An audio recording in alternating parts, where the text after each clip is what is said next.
there's a lot of guilt or pressure or resentment or burden that comes with managing other people's belongings. Now, some people feel as though if I get rid of anything, if I donate something, if I discard something, then that means that I don't love this person or this person isn't valuable to me. And I think really having a reframe of what is this item and how does it connect to this person and what does it mean for me as well. Welcome to Reframe and Reclaim. We are Courtney Huckabee, a psychotherapist, and Jen Harris, an interior designer who have teamed up to reflect, challenge, and reframe your mindset in relationship with your personal belongings. Join us as we discuss and declutter all of the stuff that keeps us stuck. Learn to intentionally create environments with improved function and design that cultivate peace of mind. Find the reframe. Start your reclaim. Hi, welcome to Reframe and Reclaim. I am Courtney Huckabee. And I'm Jen Harris. And we are here to talk to you about how to reframe your relationship with your belongings and reclaim your real estate. Now, one of the things that happens in life that we can't always have control over is when we receive things. You know, some people receive things for gifts for your birthday, gifts for Christmas. Wonderful. But sometimes we inherit things that aren't always gifted. Sometimes we inherit things from a death loss, from a family member, a family friend, and those things aren't always, managed or taken care of, but we are expected to manage and take care of those items in a way that's honoring, but also in a way that we feel is appropriate for our home as well. Yes, which can put a lot of pressure on someone, especially when they're in the middle of a grieving process, if they've just experienced this death loss. Yes, exactly. And so, we're here to talk about like what to do in those situations whenever you have inherited something, and what to do and how to manage like the grief with that, sometimes the burden or the obligation, but also how to navigate that so it feels good for you as well. Yes. So have you ever had an instance where you've inherited something, Jen, before? I have, in my experience, though, it wasn't anything that was kind of like just thrust on me. It wasn't just like, here, figure out what to do with this. It was always, here is a selection of things. What would you like? And then some of it was like things I kept that I didn't necessarily like, but it was like, this reminds me of that person, and so I'm keeping it. Yeah. Which we can talk through that later. But I've never had experienced it where it's just like, this is yours now. Figure out what to do with it. Yeah. It seems very overwhelming. It really can be. For me, whenever my father passed away, it was unexpected. He was quite young in life. I was young. I was 20 years old. And so, I was very fortunate. I had my grandmother and my two aunts that actually helped us with that process. But there were some things of his that was personal belongings, some paperwork, some documents and things. And we asked to have the chance to go through that, my sister and I, and figure out what to do with it. We didn't know if it was, confidential, credit card numbers, bank account numbers, social security numbers. So we wanted to be very careful, but we wanted to be able to just like go through it and see it. And so whenever we did that, it was a time when we had to honor our grief. We wanted to make sure that we weren't, overwhelmed, overburdened, or had the mental capacity or the emotional capacity to go through that. And it actually took us over a year to get back to those documents when we had worked through some of our grief and felt like we were ready to start unpacking literally and emotionally a lot of those things. And do you remember like how much stuff it was? Like how many boxes of papers or... It was boxes and boxes. So my grandmother kept all of his items in a closet for us. And so it was a very big closet, like those binder, bifold doors. Style. Yeah. The accordion style doors. And so we had two of those to go through, and they stacked the boxes up. So we took a week. We took time away from our daily lives. We took a week and we went through all of those things, and it was a lot. Yeah, that's a lot to get through in a week, especially papers, because you think of how thin a piece of paper is and how many you can stack. I mean, that's why a lot of people, everyone, struggles with paper clutter because it can accumulate and grow rapidly. Right. And so with that, my dad didn't have a lot of like physical items other than like he didn't collect a lot of things. And so I have some of his clothes, and I still have some of his shirts that he wore. I have some of his boots, I have some of his hats, I have some of his like yearbooks and things like that from him growing up. But going through those documents, it did take time. And so we wanted to give ourselves time to grieve and kind of get to a place where we could kind of look through all of those things. But I think a lot of people in death loss, we feel like we have to do this now. And there are some things, if you feel like, there's that, that one thing that he didn't really care about, she didn't really care about, but it was something in the home, we can make a decision about that. But the things that are a little more personal, I always say give yourself time to decide when to come back to that, or to create a timeline to come back to that. Yes. Yeah, having those timeline checkpoints is definitely helpful, because you never know. You might be ready in 3 months, you might be ready in a year, but just having that self-awareness to reflect and ask yourself lets you be at peace whenever it is time to make those decisions. Yeah. And when I've worked with clients in my, in my counseling office, and they're going through the death loss, there's a lot of self-compassion we have to remember. Sometimes I feel like to honor my loved one, I have to get to this right away. Or if I put that away, then I'll be forgetting them. And then just remind yourself that you're human. You have a connection with this person. You're going through that grieving process, the anger, the confusion, the sadness, the overwhelm, whatever those emotions are, all of those emotions are okay. And get into a place where, maybe we get out like one box and we work through that box, or we open the box one day and we start to see what's in there. But I do think it's really helpful if you have accountability with another person, so I had my sister, me and my sister went through those together. I also had my aunts who were very helpful in kind of deciding, what we could donate to people who could use, and what could be, kind of tossed and it wasn't really usable anymore. Because in that process, we're so closely connected. It was hard to make any decisions in that time.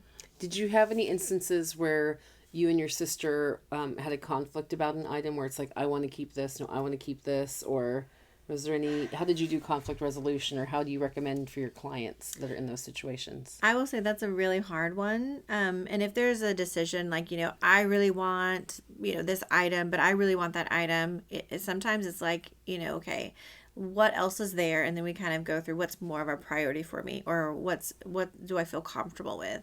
And so my sister, she really wanted something of his. I really wanted his guitar, and I was like, I just want his guitar. That's the most important thing. He played guitar, and she's like, you know what? Well, I'm okay with these things. And so she got a couple more things, and I got the guitar. That was more important. But that was a personal priority for me. It wasn't something that, was my dad said, I want you to have this. And right. And that was really hard because we didn't have, a will or an estate plan for his belongings. So it really was like, we had to decide what we thought he would want us to have, or we thought he would want us to do with those items if we didn't want them personally. Yeah. Was there anything that you regret not getting, or anything that you wish you would have kept, or? No. Again, I will have to, I tell people this a lot, is I'm not a hugely sentimental person. I love memories. I love moments. I love quality time and connection with people. So an item isn't going to have a huge thing emotionally for me. I think because of my life experience, sometimes having an item or not having an item, you don't always get to choose those things. And so I've learned to have more sentimental value with like a photo. But I will say the photos, my dad did have a lot of picture albums and things, and I have all of those. My sister was very comfortable with me having them. And it wasn't because they're all mine, but she knew that I had a place to store them, and I would, keep up with them and take care of them. And we do sometimes go through those images together, and I'll be like, I found this of you. I want you to have this picture. Or if I'm in it too, I'm like, I'm going to get a picture copied of it, and so you can have it too. That's sweet. So it is, looking out for each other. But again, I know there's a lot of families who they are really not on the same page of who gets what. And so that can become a really big point of contention. I know you've talked a little bit about your mom and her siblings whenever your grandmother passed. Yeah, and so what they ended up doing was they kind of just did it in birth order.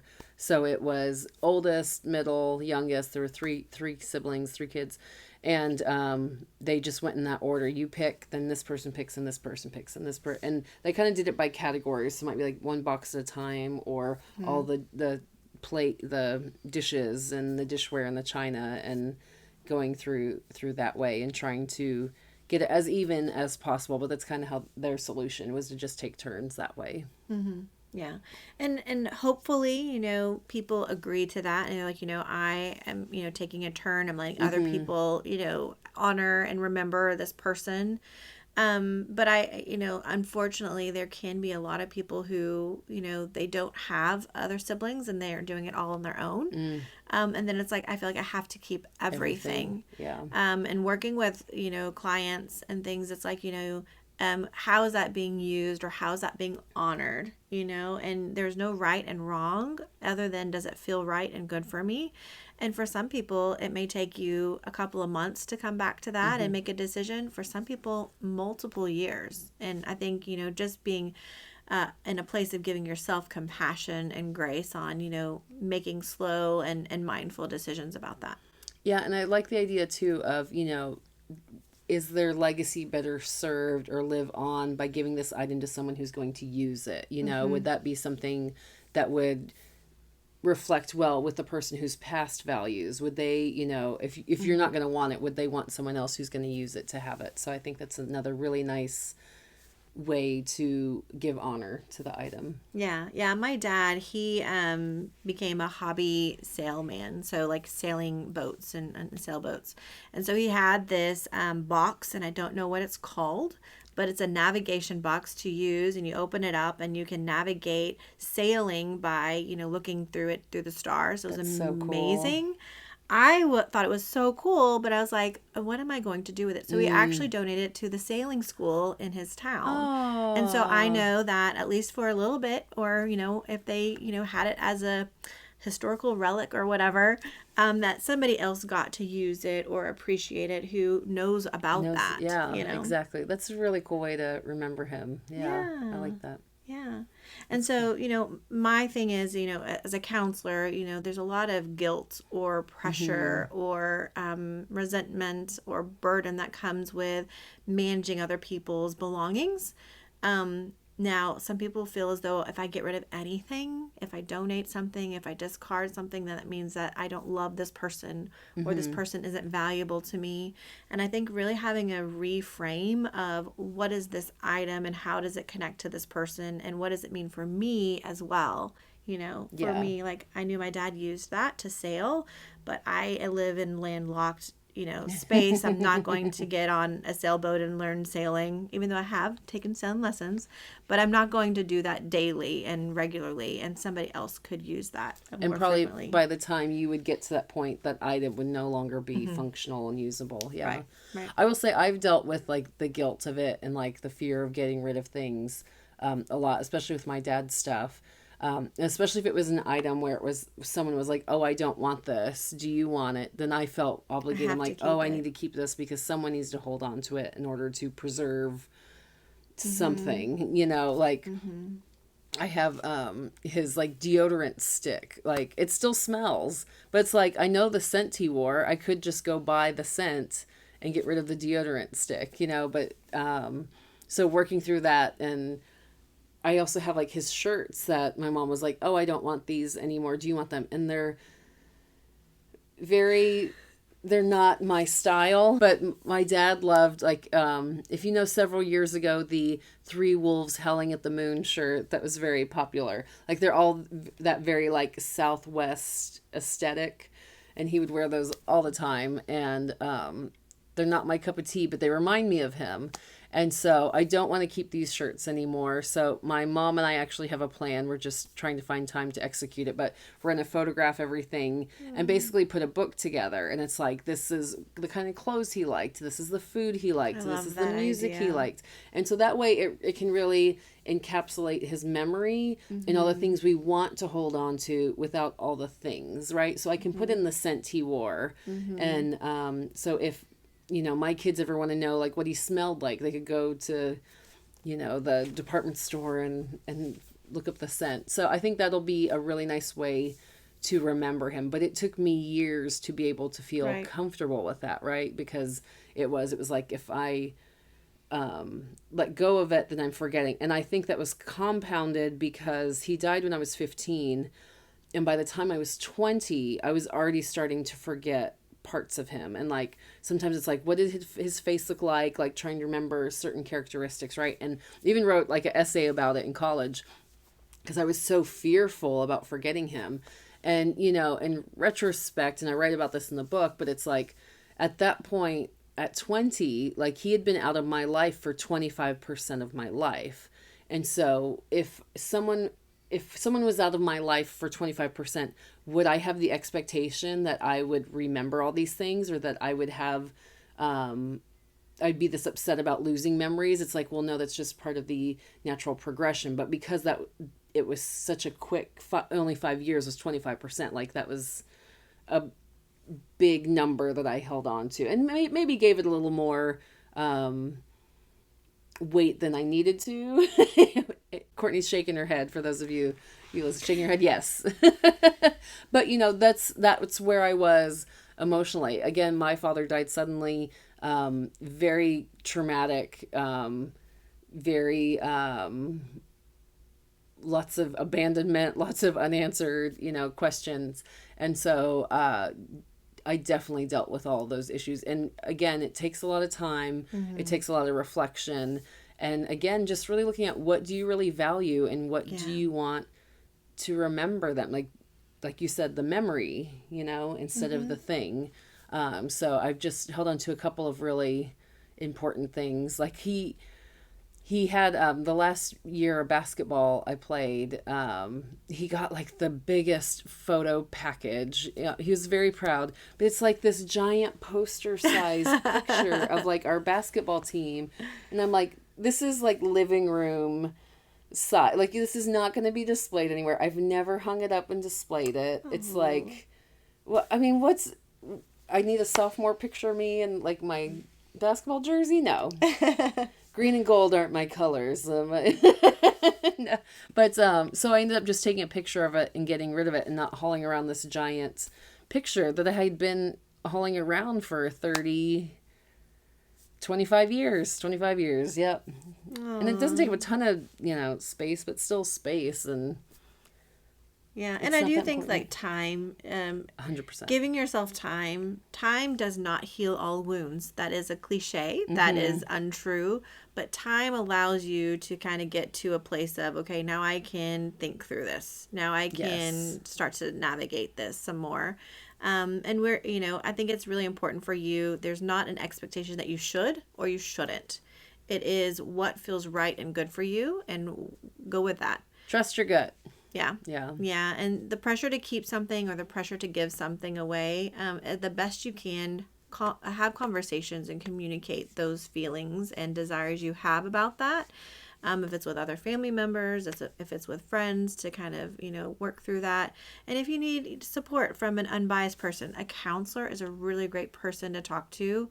And I think that sometimes we forget that counseling can be for all kinds of things. It doesn't have to be something monumental, but it can be something monumental. And I think too, even having a perspective of someone like a new friend who didn't know the person who passed away, I think is a really good third party, because the emotional side is out of it. And so they can really kind of ask you the right questions or help you navigate what's really important and what's not, based on your reactions and how you communicate things. Because I know if it's like me and my mom, we both get in the mental state, and it's like, oh no, don't get rid of, like, but it's this codependent, no, this thing has to stay, and you're just not ready for that yet. Yes. And again, I think, like you said, time, it doesn't heal, but for me, like going through rounds, and so like this picture I saw it, when I moved in, 2006, and I saw it again when I moved in 2012, and I saw it again in 2015. And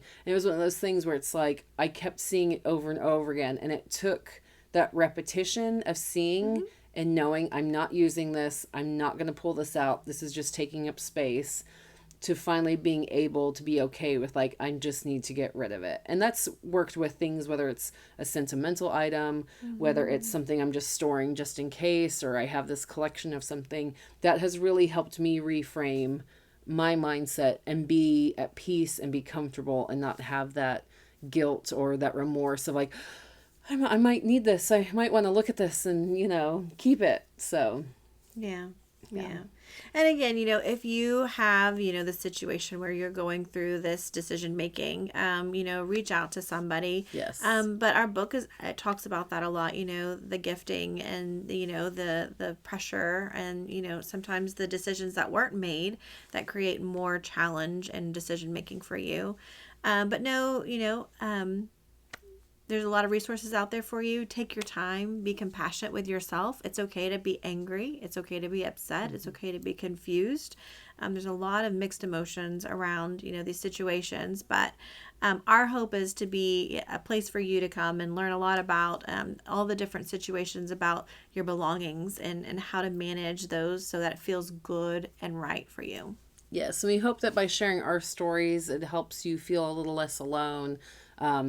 Again, like Courtney was saying, there's so many emotions and so many things that can be brought up during this difficult time. And so a lot of self-grace, a lot of just trusting your gut and what's good for you and not other people, because Right. you know your relationship with that person, Right. and you carry that with you whether you have the item or not. So Yeah.